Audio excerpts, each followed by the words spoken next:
Guys, we have a great fix for you today. This time of year especially, we get lots of people coming in with a fault where they can't get into the car. So typically this fault arises, you're trying to turn the key and it just feels like it's bouncing back, nothing happens.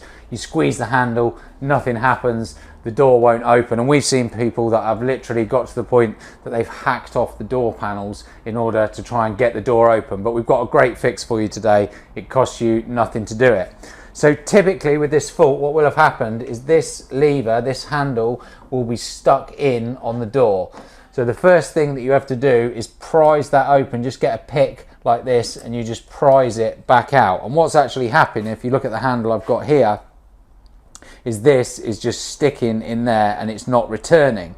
Now what you need to do to fix this in the longer term is to lubricate all of these parts here, but obviously you haven't typically got the handle in your hand. So Ant, my amazing colleague, is going to come in and show you how to do it on the car when you don't even have to remove the door panels. So do it all in place. Ant, show us what you do to fix these ones. Right, okay then, so get your door open and then you've got a rubber grommet here.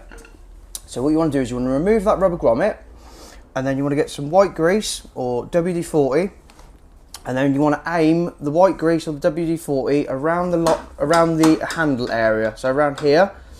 And then all I do is you need a Phillips screwdriver like that, and then what you want to do is you want to aim for the little arm that sticks out and then literally push it down like that, so it all lubes itself up like that and gets all of the debris and rubbish from the road and stuff, so it's nice and frees up, and that's it.